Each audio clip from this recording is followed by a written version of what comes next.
Assalomu alaykum va rahmatullohi va barakatuh. Bizda soat 12, sizda Boshqirdistonda soat уже 4 betindi. Татарстанда soat 2.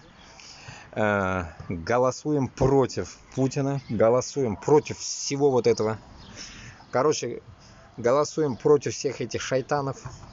Вот, грубо говоря, короче, голосуем за свободу Башкортостана и Татарстана.